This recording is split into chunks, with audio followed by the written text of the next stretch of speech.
Start. अध्यक्ष महोदय, माननीय सदस्य द्वारा जो संशोधन विधेयक सदन में प्रस्तुत किया गया है उसका सभी सदस्य स्वागत करते हैं तथा समर्थन करते हैं। एक अच्छे काम के लिए उचित विधेयक सामने आया है। रेलवे हमारे सार्वजनिक क्षेत्र का एक बहुत महत्वपूर्ण उद्योग है, अतः इसके सभी पहलुओं पर विचार करना आवश्यक है। पंचवर्षीय योजना में रेल उद्योग की मुख्य भूमिका होगी। ऐसे कई प्रश्न इस उद्योग के सामने जुड़े हुए हैं।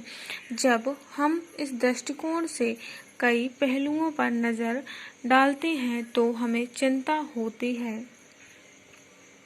सर्वप्रथम मैं इसके आर्थिक पक्ष की ओर मंत्री महोदय का ध्यान आकर्षित करना चाहता हूँ। यह उद्योग आज से कुछ वर्ष पहले करोड़ों रुपया प्रति वर्ष लाभ कमाता था, किंतु आज हम देख रहे हैं कि आज यह उद्योग निरंतर घाटे में ही चल रहा है। जब किसी उद्योग का विस्तार होता है तो विस्तार के साथ साथ उसको आर्थिक लाभ भी होना चाहिए। इस उद्योग की स्थिति के बारे में मंत्री महोदय को जानकारी है, इसलिए मैं निवेदन करना चाहता हूं कि सबसे पहले इस उद्योग की आर्थिक स्थिति को सुधारने के लिए हमें प्रयास करना चाहिए।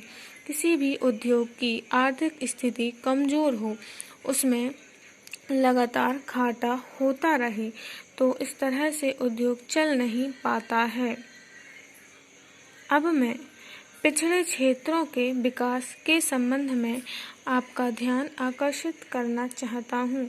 जब रेलवे का विकास होता है तो उससे क्षेत्रों का पिछड़ापन भी दूर होता है और राष्ट्र का एकीकरण करने में रेलवे की मुख्य भूमिका होती है। किसी क्षेत्र में रेलवे के प्रवेश का यह अर्थ है कि देश का एकीकरण होता है, देश में जागृति आती है और पिछड़े हुए क्षेत्रों का विकास होता है। देश के उद्योगों में वृद्धि होती है और देश विकास की ओर अग्रसर होता है। इस दृष्टि से जब हम रेलवे की ओर देखते हैं तो हमें साफ दिखाई पड़ता है कि जो पिछड़े हुए क्षेत्र हैं, जहां पर आपको कुछ खर्चा करना चाहिए और रेल लाइनें पहुंचानी चाहिए, वहां आप वैसा नहीं कर रहे हैं।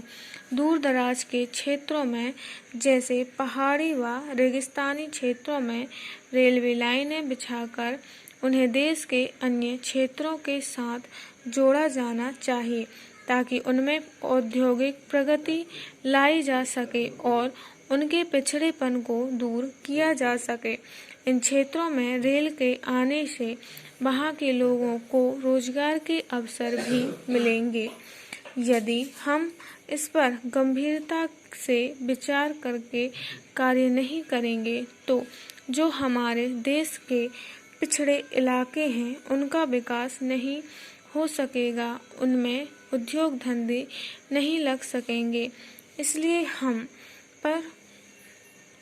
इसलिए इस पर ध्यान देना आवश्यक है। महोदय, मैं इस सदन का ध्यान रेल के माल डिब्बों की कमी की ओर भी दिलाना चाहता हूँ। माल डिब्बों की कमी होने के कारण हमारे व्यापार को नुकसान हो रहा है। मैं आभारी हूँ कि इस संशोधन पर मुझे भी बोलने का समय दिया गया।